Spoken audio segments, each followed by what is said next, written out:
This week on the Rutledge Perspective, I want to talk about this idea of being persecuted or feeling like we're being persecuted in our role, at our job, in whatever situation it is, and how that can impact our ability to show up as the leaders that we want to be. Because again, leadership is about behavior, it's not about position.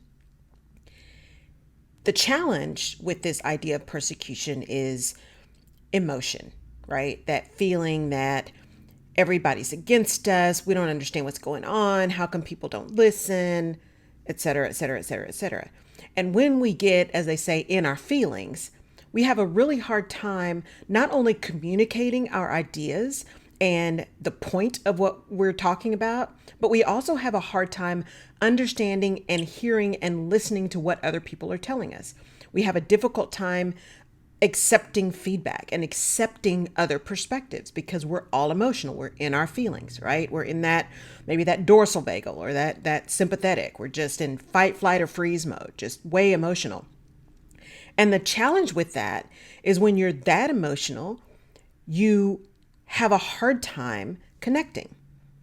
And as leaders, I'm not saying don't be emotional or don't be compassionate or don't be passionate about things, but it's really important to understand and be truly self-aware so that when we move into this position of thinking, oh my gosh, everybody's against me, that we're able to pause, understand what's really going on, and then make adjustments as necessary. And I'm going to tell you a little bit about a story with me. So this was years ago, and I was in a role that I just hated. I absolutely hated it. I thought it was something that I really wanted to do. It was a promotion. It was really cool. But when I got in it, I thought this is just not the right fit. It just felt awful. It just felt awful. And at some point we were in performance review season, and my boss had sent out a note to everyone that said, if you have something, listen to these words, if you have something to add, please send that forward. Well, I didn't have anything to add. I mean, I was truly in that, you know what, this isn't working for me. I got to find, this is just not good. I've got to go. And so I didn't have anything to say, nothing at all to say. But then later on, I got a note that said, I'm still waiting for your stuff, right? Why didn't you send me anything? Which immediately set me into that more of emotional state, right? Because you first said, if we had anything to say, well, I didn't have anything to say, but now you're acting like I just didn't follow your orders. So it was already starting to spiral out of control. So I put together my little thing, my little, review and what I thought, how the year had gone and all these kind of things, which I'm not only pretty self-aware, but I'm pretty honest. If I've screwed something up, I'm the first one to say, you know what, I completely jacked that up, but I will fix it and you won't see that mistake again. You may see other mistakes, but that one isn't going to happen again. So I don't have any issue saying I'm wrong or I made a mistake. So as I wrote up this kind of review of the year, some of the things I put in there were around, here is the environment in which I have been working. Here are some examples of how it has been very clear that my perspective, my word, my opinion, all of those kind of things were absolutely inconsequential, which made it very difficult to get some things done. And on and on and on and on. When I actually got into the room to have this conversation, my boss said, so what you're doing is blaming everybody else for things not getting done. And I paused a minute because number one, I knew where that came from. That didn't necessarily come directly from him. That came from another person that he was talking to, which I knew, right? People think you're stupid, but you're really not. But the next thing was, it became really clear in that moment that while I had owned everything that hadn't happened, because in that whole dialogue, I talked about this didn't happen. Here's what was supposed to be going on. Here's what I did try. Here's where it was going. And here's this environment in which I was trying to work. So here are the things that are very concerning to me, because it was a full review. So I put everything in there. And in that moment, I realized that while I had, in my perspective, owned everything, just laid it all out, what did I have to lose? I was at that point. I didn't have anything to lose. I was looking for a job when I found this one, right? This person that I was talking to, took zero responsibility or accountability for their impact on me as their employee, as the person they were leading, as the person they were directing and guiding. Zero. And I went through the gamut of emotions, right? I went through first, oh my God, I can't believe that they actually think I'm not taking responsibility, right? That whole guilt and pain. Then I went through, you have got to be kidding me. You don't even see what you've been doing.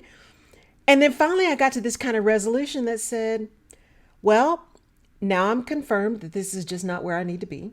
This is not the role I need to be in. And I'm even further convicted that I've got nothing to lose. So we're just going to have this really, really candid conversation. And through that conversation, I was able to give this person some specific examples that led me to the conclusion of their lack of trust, support, acknowledgement that I didn't all of a sudden leave my brain at the door when I got into this new position, that I did actually bring stuff to the table. My career didn't start when I got to that place. And through that conversation, the person actually was like, oh my God, that is so not how I felt about you. That's not what I meant. That's not what, right? But in that moment, had I stayed in that emotion, had I stayed in that persecuted feeling, I would never have been able to really hear and understand what he had said, understand that perspective, and be able to respond in a way that gave specific examples, specific details that could at least help the person acknowledge, even if they didn't want to admit, they could acknowledge that the situation occurred and what the impact of that situation was on me. And then they might be able to argue about my perspective on it, but they couldn't argue that it didn't happen. They couldn't argue that the situation or the environment didn't exist. And the bottom line is that in those moments where we are feeling all emotional and all put upon and all persecuted, if we stay in those feelings, one, our ability to kind of move ourselves beyond is going to be severely hampered. But two, if we stay in those feelings and we act in those feelings, we begin to erode our ability to communicate, which erodes our ability to continue to build trust. And leaders need to be trusted. People need to know who you are. They need to know how you're going to show up. They need to know that they can come to you with certain things and they're going to get this consistent response. They need to know that, man, if I show up and I've surprised her with something I should have told her earlier, she's not going to respond well. Or, man, if I give her an early indication that something's going wrong, we'll be able to fix it. Or I can go in and throw things up against the wall with her. So people need to know and trust who you are. It's that consistency in behavior that begins to build trust. Because remember, people will believe what you do. They'll listen to what you say, but they'll believe what you do. They'll believe your behavior. And if we only show up as this really emotional, really responsive, really just automatically getting in our feelings, people don't know how to deal with that. This is in particular a challenge with women, right? We get that whole bias around you're showing up emotional. You're being too emotional. You shouldn't have taken that so hard. You're just being emotional, which is really difficult because we are all emotional beings. And by the way, that bias also works for men, because while women have been pushed to say they're too emotional, they're too high strung, right? Mad black woman syndrome. It's not about passion. It's about aggression, all of those things with women. On the other side of that, men have been told not only is that kind of passion seen as strong and good, but they're also not supposed to be emotional. They can't be upset, right? They can't be feeling, because that's not manly. It's a hot mess what we expect of people. Now we have put these biases on just emotion, when emotion is real. And a lot of emotion is truly just our nervous system responding. But at the end of the day, if we're sitting in those feelings and we always feel persecuted, we are not going to be able to get to the root cause of what's going on, why we're feeling what we're feeling, and move forward to resolution, which is what leaders do. It's important for leaders to be able to push past the emotion, to acknowledge it, to sit in it, to be aware of it, but to push past it to get to what is the intended outcome.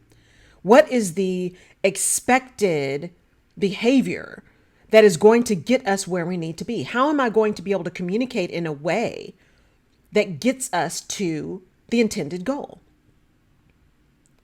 The other piece about sitting in that emotion and always feeling persecuted is if every time someone disagrees with you, you back up and say, well, every time I say something, nobody believes me. Well, I don't know why I even bother because, it just doesn't matter. If that's where you sit, what happens is people start ignoring you.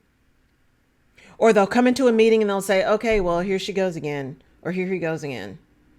So let's just let this get over with and then we can move on with the meeting. You begin to create this self-fulfilling prophecy of being marginalized because people don't have time to deal with all of that emotion because everyone is fighting their own battle. And there are some people who will truly back away from a lot of emotion. It's just uncomfortable for them.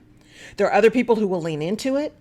And how you show up and how you respond to things is teaching people how to treat you. So if every time someone disagrees with you, if every time the feedback you get is contrary to what you want or what you like to hear, and you respond in that way, then people stop talking to you. They stop giving you feedback.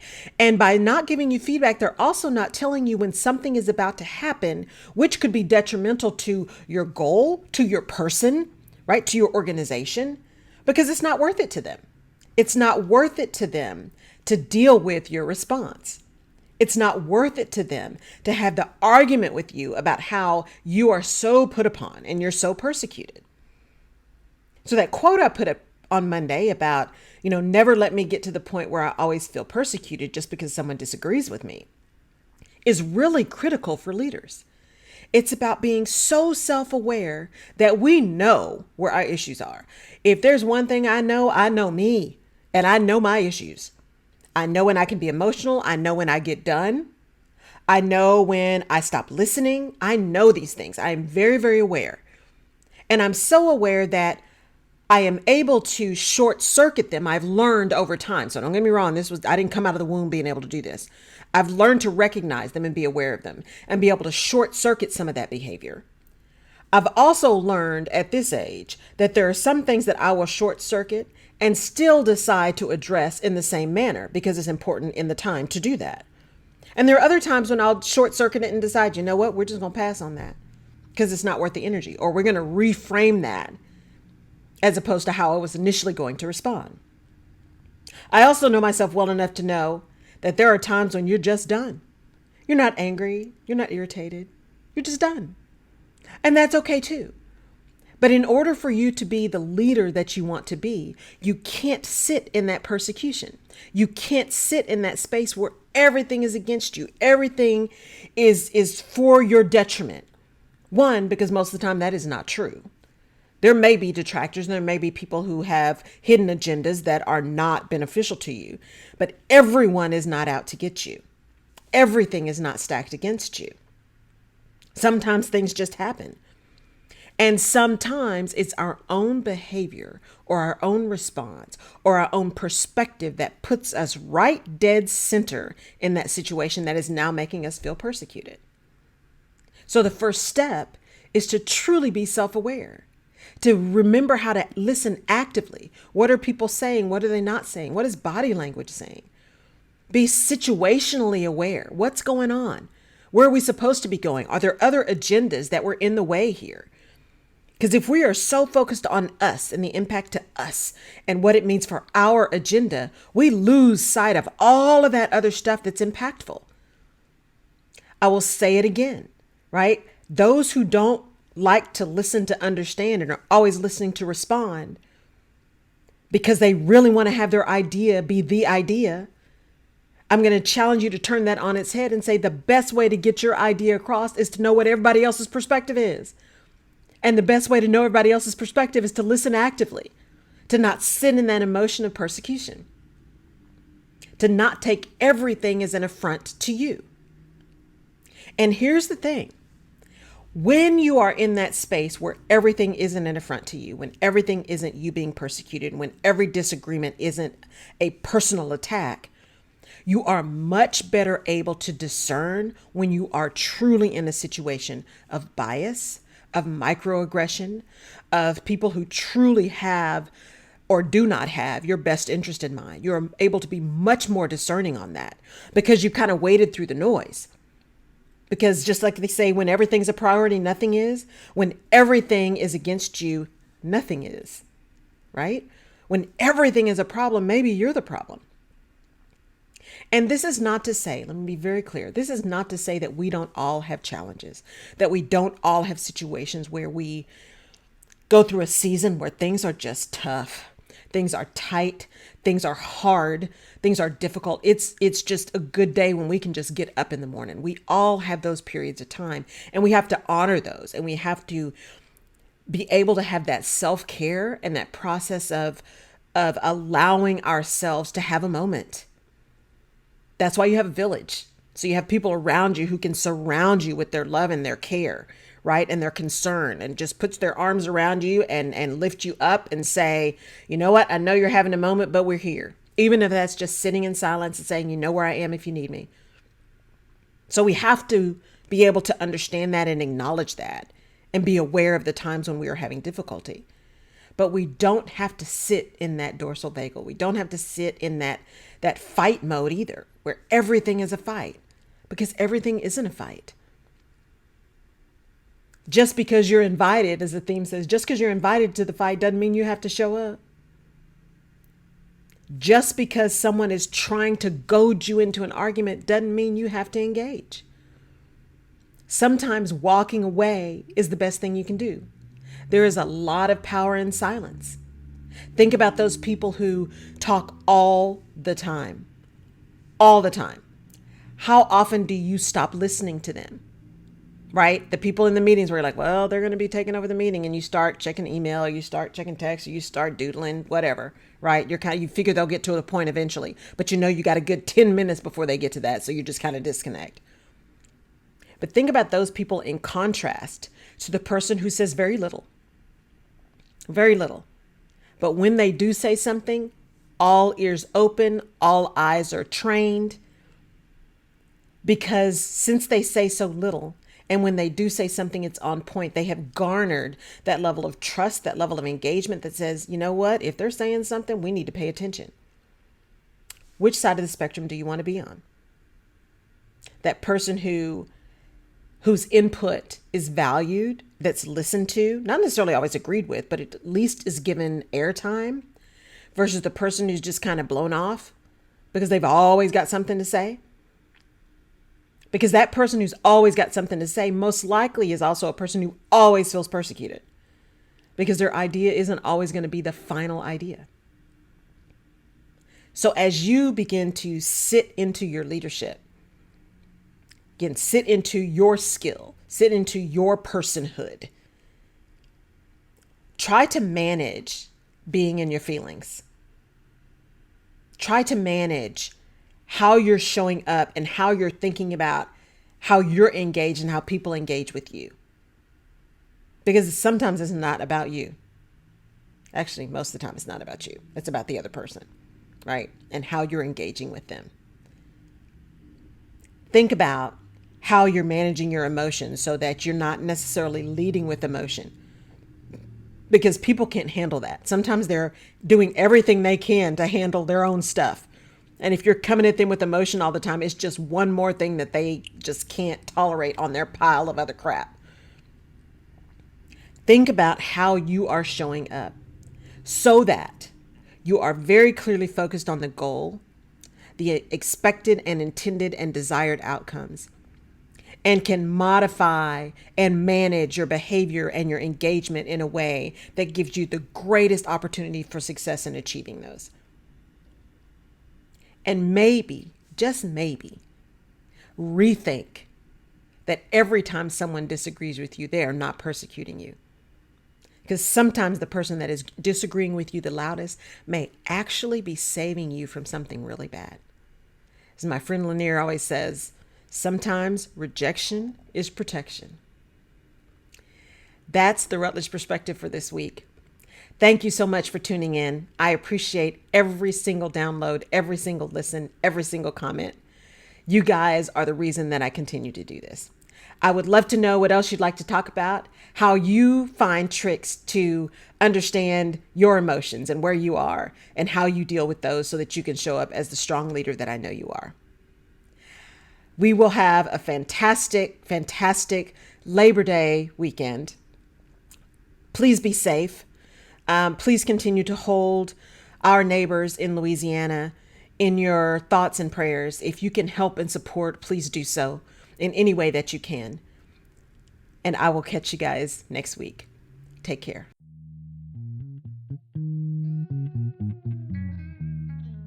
You've been watching The Rutledge Perspective. Thank you for tuning in. If we have given you a different perspective, or if you've learned something new that you hadn't thought about before, please subscribe to the Rutledge Perspective podcast where you get your favorite podcasts, and give us a like on iTunes or Google Play or Stitcher. We really appreciate it. And your feedback is important as well, as we use that to inform our next episodes. You can also head over to my website, laurelrutledge.com, and download a freebie called Where's My Mojo that can really help you get out of your rut or maybe talk you back off that ledge of frustration.